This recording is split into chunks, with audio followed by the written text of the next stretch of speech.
Hi, my name is Celia Osterman, and I'm going to be talking about death in Japan today. So I hope you guys enjoy.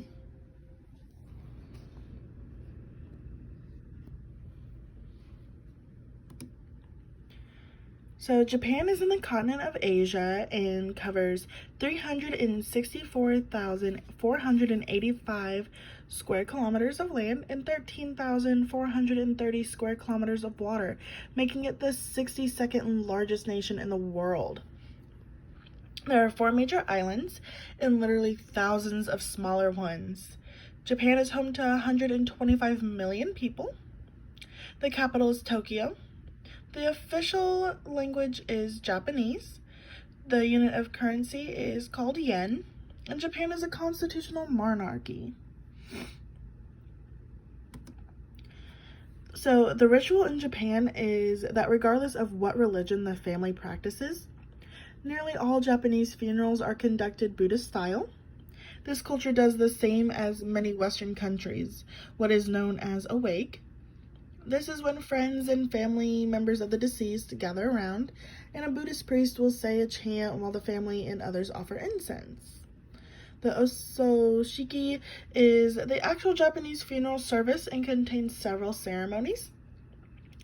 The last ceremony is a cremation ceremony, and this is only conducted of family members. And then after the body has been cremated, the family uses chopsticks to pick the bones out of the ash and place them in a burial urn, which is then placed inside the family grave.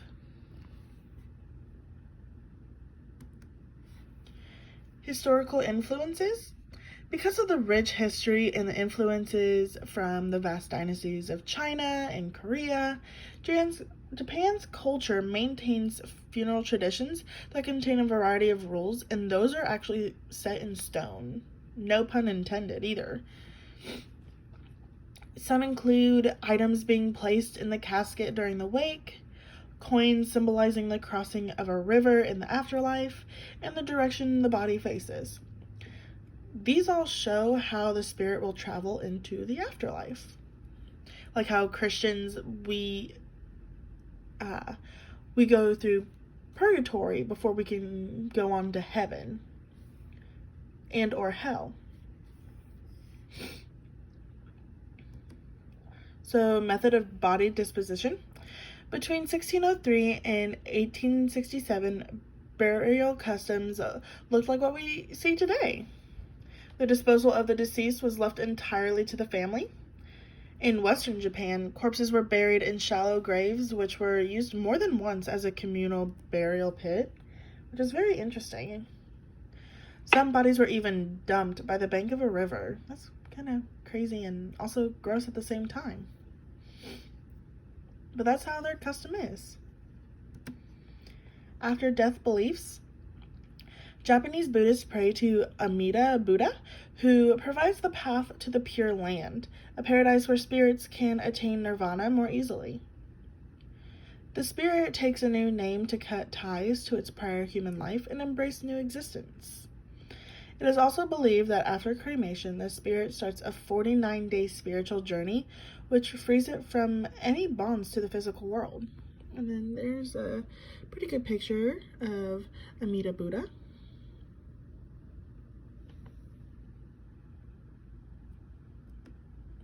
So this is how they deal with death. If you attend a funeral in Japan, you are expected to wear plain black attire. Men wear black suits with white shirts and a black necktie. Women wear plain black dresses or plain black kimonos. And you want to prepare a condolence money gift. The amount can be between 3,000 to 30,000 yen, except 4,000 yen. As 4 is considered a bad omen, like how Americans, or not really Americans in per se, more of like the Christians, they don't like the number 666 because it pertains to the devil. Some people have a fear, like a bad omen to them is the 13th, like Friday the 13th.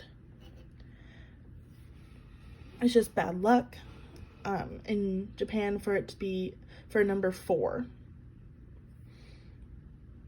And you would also want to observe proper behavior, like when a family of the deceased invites you to join them, you must accept the invitation, otherwise it is considered very rude and disrespectful. So some ethical issues. Japan adopted the concept of informed consent from the West. Its inappropriate accusation from patients in the Japanese clinical setting has continued. This is kind of crazy. So physicians in Japan do not have a legal duty to inform patients of a cancer diagnosis. I think that's kind of crazy because that's someone's life on the line, and if you don't tell them and you don't help them get better, like, that could be a pretty big deal.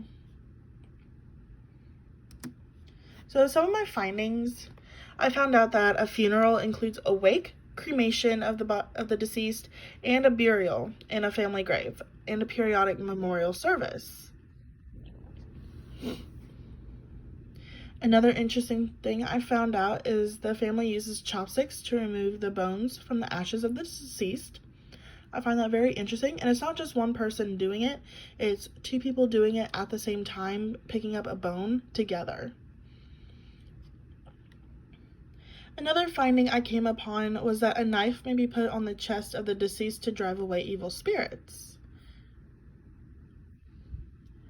Like, so Catholics, they put rosaries in the hands, or like a little cross, or even a Bible sometimes to go with the deceased, but I've never heard of a knife being placed on the chest to get rid of evil spirits. It's really interesting.